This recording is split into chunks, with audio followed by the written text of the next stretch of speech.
What's up, everybody? Thanks as always for supporting the show. It would mean a lot to me if you would take a second to scroll down and hit that subscribe button to the Hoops Tonight YouTube channel, and then follow me on social media on TikTok, Instagram, and Twitter so you guys don't miss any of our content over the course of this season. All right, let's talk some basketball. First question. Has Peyton Watson shown enough this season for you to think he could be a sixth-man starter for a Nuggets dynasty? Love the show. Been watching for a while. Thanks for supporting the show. I think he's incredible on the defensive end of the floor. You saw a little bit of his issues with the jump shot last night, especially in that second half where just guys are leaving him open, and that can be a little bit of an issue in the long run. I think he can get better at that. Also, like cutting more like Aaron Gordon does is a big part of that. Peyton Watson has had a lot of stretches this year where he is super active as a cutter. I think that's a big way that he can kind of mitigate some of the issues with his jump shot, similar to what Aaron Gordon does.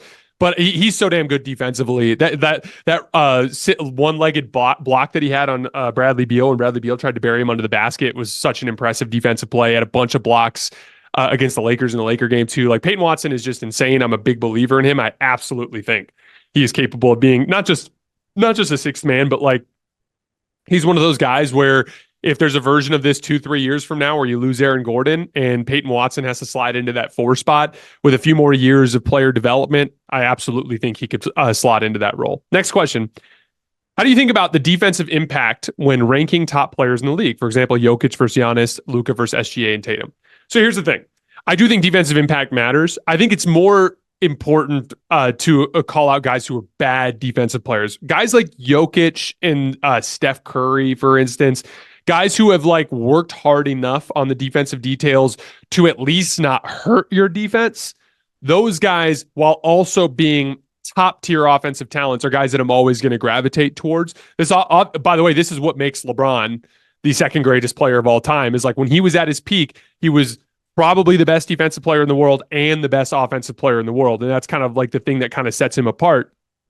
But when it comes to guys that have some offensive limitations, so guys like Giannis who can struggle a little bit in the half court offensively, guys like Jason Tatum who can struggle a little bit in the half court offensively with late game execution, them being awesome at defense to me isn't enough to make up for their offensive limitations. For me, like ideally, I always am going to weigh offense a little bit more, and I'm always going to be more willing to overlook a defensive issue as long as those guys work hard enough to not hurt their defense, because at least you can construct a good defense around them.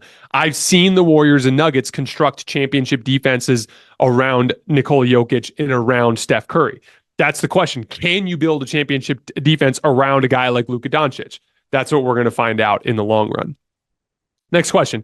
You mentioned the variance of the Celtics offense as it's reliant on a lot of jump shooting in the past. I feel this is way more easily reflected last season with many bad losses, whereas this year, only one in any game against someone under 500. Can it be the variance is lessened due to the added pieces in KP and Drew, as well as long as Marcus Smart's inconsistent offense? Or is that attributed to a much larger margin for error than last year? Them beating bad teams is all about the margin for error. They're so damn talented that they're just not going to lose to bad teams the vast majority of the time, right? The variance to me is it's not so much in them relying on jump shooting. Like, I think they should be a team that takes a lot of jump shots. They have a lot of really good jump shooters. It's just they've gone comically so far in that direction up until late. As of late, they've been much more active in the paint. But they've gone comically so far in that direction that they've added variance to a larger extent than it needs to be. That's really all I'm asking for. I'm just asking for balance. I'm just asking for a little bit more balance, and then more like a read the room kind of thing. The best teams in the league, like Nikola Jokic. Let's take Jokic or LeBron, for instance. LeBron knows when it's the kind of game where he needs to be a passer, and LeBron knows where it's the kind of game where he needs to be more aggressive as a scorer. Nikola Jokic, last night notwithstanding, is one of those kinds of guys too. Those offenses, and the best offenses of the league in general, they know what their advantage is on that given night, and they lean into it. Boston needs to kind of be better at that specifically. Hey, tonight the jumpers aren't falling. We need to adjust into more of this play style. Or, hey, our jumpers are falling. Everyone's confident. Let's keep hunting these things. Let's get 50 of them up in this game because we're going to make 25 of them, right? Like, those are the kinds of kind of adjustments that Boston needs to get better at. Next question. Big fan of the show and your breakdowns. Seen you say before that your big playmaking forward like LeBron or Luka is your favorite archetype of player. Do you think that this type of player inherently has more value than the big two-way forward like Kawhi, KD, Tatum? LeBron at his peak was obviously an elite defender too, but if you had to compare peak Luka or Harden, guard, but big and could control pace. For example, to peak KD, Kawhi, Tatum, which has more value to build a perfect roster around, in your opinion? Here's the tough one. Luka and Harden are like, Luka's a big playmaking forward, but him and Harden, they both play such a heliocentric style that there's another conversation to have about like their heliocentrism. So for instance, not this last Pacers game, but 2 Pacers games ago. By the way, Dallas is falling apart. They can't get a stop on anybody. But 2 Indiana Pacers games ago, Tatum had Ben Mathurin on him, and he straight ISO'd him 5 consecutive times to start the game. Kyrie didn't even touch the ball for like 3 minutes. And I remember watching that, and I'm like, this is weird basketball.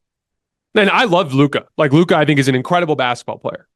And I'm a huge believer in his ability. And for both Luka and Harden, I find things as a basketball fan that I'm drawn to, specifically footwork stuff. Harden, I have stolen most of his step back footwork stuff that I use myself. Luka Doncic, like, I use him as an example when I'm training my high school kids about the advantages of selling every move with every part of your body, and how it's less about whipping the basketball around and more about selling things with your body language. There's a lot to learn from those 2 guys, but their play styles to me are very different from the LeBron. Because like when I think like big playmaking forward, I actually think more like Jokic and LeBron, as in like they're guys that have like a ton of offensive versatility. They always keep all their teammates involved, not just with catch and shoot threes and dunks, but with actual actions, and they operate as screeners and rollers. And like, to me, the LeBron Jokic archetype is the one that I'd take over the Kawhi, KD, Tatum.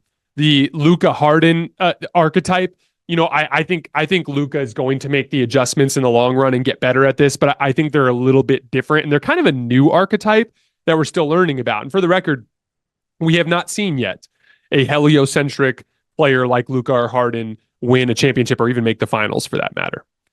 Next question. 3 more quick ones. Just the 2 guys I've been waiting for. Can I get a segment on 5 reasons why you guys were wrong about trading D'Lo? I remember what you said. This was a comment in the Laker video. I had to hit this one because this is one of my biggest pet peeves. Like, sometimes new information comes to the table and then I change my mind. That's all this was. I didn't switch up on D'Lo. I wasn't wrong about D'Lo before and then wrong again about him now, or whatever it is. What happened is since D'Lo rejoined the starting lineup in the last 23 games, he's averaging 23 points and 7 assists on 47% from the field and 44% from 3 on massive volume. Before that, in 35 games, he averaged 15 points and 6 assists on 46% from the field and 39% from 3. He is a much better basketball player now than he was before this stretch. He's playing the very best basketball of his career. I wasn't wrong about D'Angelo Russell. I'm just not a stubborn idiot who won't change my mind when new information comes to the table. I don't have an invested interest in being disrespectful or mean to D'Angelo Russell. That's not the case. I talked about the basketball player he was when he was averaging 15 and 6, and I talked about how they should trade him because he wasn't good enough, in addition to being a redundancy with Austin Reeves, to not justify using his contract to improve the roster. Now he's playing way better, and it's a completely different conversation. Like this kind of thing, it drives me crazy because like all the time we're getting new information. The Bucks sucked at defense the entire year. Now they're awesome. I'm excited to watch them against Golden State tonight. Let's find out what the new stuff is, and let's learn from it. And then, and by the way, if you said the Bucks defense sucked, and then suddenly the Bucks defense gets great and they win the title, you're not wrong for saying Boston or Milwaukee's defense sucked. Yes, it did. And then they changed. Like that kind of thing happens. D'Lo is averaging 8 more points, significantly more efficiently, and another assist per game compared to the way he started the season, and he's defending better. Like he's just playing way better. That is why I feel differently about D'Angelo Russell. I am not married to any opinion. I will always respond to new information. Next question. What is Dereck Lively's ceiling? What does he need to improve to get there?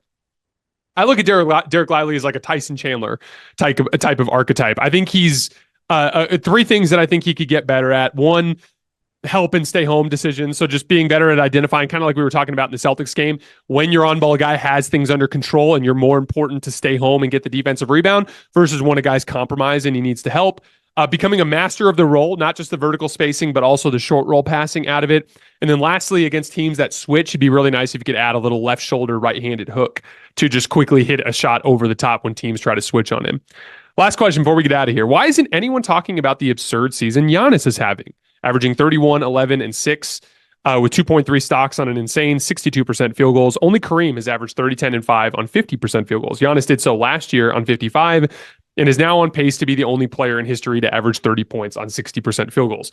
Now, people may say that he only dunks, but they forget that not even Shaq did this. I think in some years to come, we will look back and realize that this may have been the most underrated individual season of all time. So I said this on the show a couple of weeks ago.